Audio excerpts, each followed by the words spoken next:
दोस्तों नमस्कार। Rajendra Dwivedi, YouTube media. 3 राज्यों के विधानसभा चुनाव संपन्न हो गए और रिकॉर्ड मतदान हुआ है। अब सवाल ये उठा, रिकॉर्ड मतदान बदलाव है या समर्थन? ये तो 4 मई को पता चलेगा। लेकिन जो कल स्थितियां दिखाई दे रही थी, ये लोकतंत्र के लिए बहुत ही शुभ है कि हिंदुस्तान में लोकतंत्र की जड़ें कितनी गहरी हैं।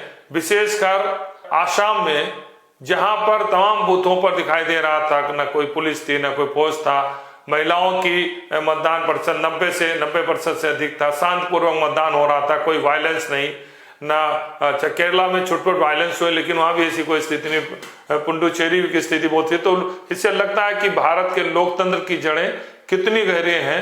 हमारे देश के नागरिक, हमारे देश के मतदाता कितने लोकतांत्रिक हैं कि अपने समर्थन और विरोध ईवीएम मशीन के माध्यम से व्यक्त करते हैं। अब हम चर्चा कर रहे हैं आसाम की। आसाम में मत प्रतिशत पहले भी बहुत 80 से अधिक रहता था। अगर हम देखें तो 2011 में भी असम में 76% थे, और 16 में 84%, 21 में 82%, और इस बार 85-46, 85.5% मतदान हुआ है। अब सवाल ये, जो मतदान हुआ 85%, ये हेमंत बिस्वा शर्मा का समर्थन है या विरोध? लेकिन चुनाव बहुत रोचक था और 2 चेहरों के बीच था। गौरव गोगोई और हेमंत बिस्वा शर्मा के 2 चेहरों के बीच में था। अब सवाल ये उठ रहा है कि 2001 से लेकर 2016 तक गौरव गोगोई के पिता तरुण गोगोई कांग्रेस के मुख्यमंत्री आसाम में लगातार रहे, और 2016 से 2021 में जब बदलाव हुआ तो भारतीय जनता पार्टी के सोनोवाल मुख्यमंत्री थे, और 2021 से 26 तक हेमंत बिस्वा शर्मा है, और फिर उन्हीं के नेतृत्व में चुनाव हुआ है। ये चुनाव मोदी और अमित शाह से ज्यादा हेमंतों के चेहरे को माना जा रहा है। और सबसे इंपॉर्टेंट यह है कि इस चुनाव में जो आदिवासी क्षेत्र हैं, जहाँ चाय बागान वाले, वहां पर हेमंत सोरेन ने भी अपने 19 प्रत्याशी खड़े किए थे, उनका भी फैक्टर काफी महत्वपूर्ण हो गया।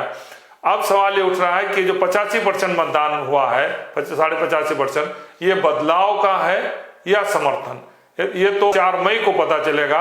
लेकिन जो स्थितियां हैं जो मौके पर दिखाई दे रही हैं, नया परिसीमन के बाद ये चुनाव हुआ है, मुस्लिम बाहुल जो 35 सीटें थी वो घट के जो है 21 रह गई, 14 सीटें कम हुई। इसी तरीके से अन्य सारे सीटों में सब में भौगोलिक और सामाजिक समीकरण का बदलाव हुआ है। जनता में हेमंतों ने भी काफी काम किया है और उन्हें रेवड़ी भी बांटी है।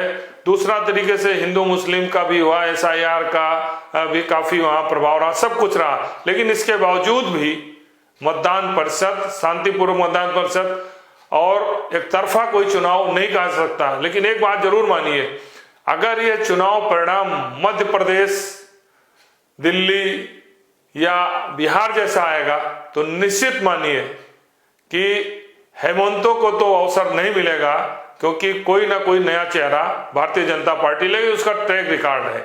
और अगर स्थितियां इतनी अनुकूल नहीं रही तो हो सकता है कि हेमंतों को स्थिति मिले। अब दूसरा रहा केरला में 10 सालों से लेफ्ट की गवर्नमेंट है, जो उसने भी एक रिकॉर्ड तोड़ा। अभी तक रिकॉर्ड रहा है, 5 साल कांग्रेस की रहती थी और 5 साल लेफ्ट की रहती थी। UDF और LDF 5-5 साल लेते थे, लेकिन अब की बार LDF 10 साल से है, और पिनराई इसके लगातार 10 साल से मुख्यमंत्री है। मुख्यमंत्री के खिलाफ नाराजगी तो जबरदस्त सी थी, लेकिन विधायकों ने भी काफी अच्छा काम किया है। अब की बार इन दोनों के अलावा बीजेपी का भी अच्छा प्रदर्शन रहा, और कहने के लिए ये कहा जा सकता है कि वहां पर क्रिश्चियंस और मुस्लिम डिसाइड करते हैं, लेकिन ऐसा नहीं है। वहां का हिंदू मतदाता निर्णायक होता है, और वहां पर एक एजवा जाति होती है, उसका वो हिंदू में सब 30% आबादी है, उसकी अहम भूमिका होती है। और उसके नेता पल्ली नितेशन काफी महत्वपूर्ण है। इसका समर्थन लेने के लिए लेफ्ट के नेता मुख्यमंत्री अपने साथ घुमाते रहे, लेकिन कितना समर्थन मिला है ये भी कहना बड़ा मुश्किल है। फिलहाल जो स्थितियां वहां पर फील्ड में जो मौके पर दिखाई दी, उसमें मुस्लिम और क्रिश्चियन, जिसकी आबादी 45% होती है, उसमें मेजॉरिटी कांग्रेस के साथ है। हिंदू में एजवा में भी काफी उनका दखल है, और दूसरे कम्युनिटी में भी, आदिवासी क्षेत्रों में भी, उनके SC ST में भी कांग्रेस तो कि जो स्थिति दिखाई दे रही है वहां भी स्थिति ये लग रही है कि कांग्रेस की वापसी हो सकती है, लेकिन बहुत आसान नहीं है, एक तरफा कोई चुनाव नहीं है। और वहां का भी जो पोलिंग परसेंट है वो उसमें भी बढ़ोतरी हुई है। पिछले बार 2011 का देखें तो 2011 में वहां 75%, 16 में 77% और 21 में 76% मतदान हुआ था, जबकि इस बार 2% मतदान का मत प्रतिशत का अंतर है। तो बदलाव होगा, ये बढ़ा हुआ मत प्रतिशत या जो है समर्थन, ये तो 4 मई को पता चलेगा। केरल की स्थिति है, यही स्थिति आपकी जो है पुडुचेरी है। पुडुचेरी में भी 10 वर्षों से बीजेपी समर्थित सरकार है और एन रंगास्वामी उसके मुख्यमंत्री हैं, उनके नेतृत्व में चुनाव हो रहा है। लेकिन इस बार भी वहां जो 2 समीकरण थे, कांग्रेस और भाजपा गठबंधन एनडीए, दोनों के अलावा तीसरा फैक्टर वहां आया है। वो फैक्टर है टीवी के जो तमिलनाडु के फिल्म अभिनेता हैं, उनकी पार्टी नई पार्टी है टीवी के, वो 30 में से 28 सीटों पर 29 सीटें वहां पर, उसमें 28 सीटों पर लड़ रही है। और कांग्रेस तथा डीएमके का गठबंधन है, बीजेपी और एन रंगास्वामी का गठबंधन है। ये 2 गठबंधन के अलावा जो लगातार सत्ता में रहे, इस बार विजय ने टीवीके ने दखल दिया है। यहाँ भी मत प्रतिशत आपका बढ़ा है। इसके पहले 2011 में यहाँ 86% था, 16 में 85 और 21 में 83% था, जबकि इस बार यहाँ का मत प्रतिशत इस बार 89% हुआ है यहाँ पर वोटिंग का। तो यहाँ भी बढ़ोतरी हुई है।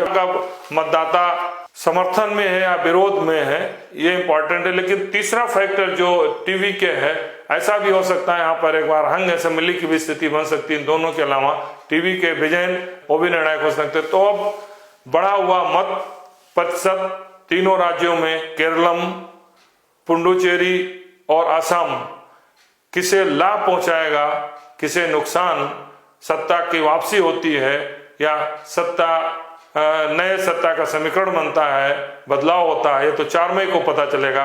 फिलहाल सबसे अच्छी बात यह है और मतदाता बधाई के पात्र हैं कि उन्होंने दिखा दिया कि हिंदुस्तान में लोकतंत्र की जड़ें कितनी गहरी हैं और हमारी महिलाओं ने सबसे अधिक बढ़ चढ़ के भागीदारी ली। ये बहुत लोकतंत्र के लिए अच्छा संकेत है।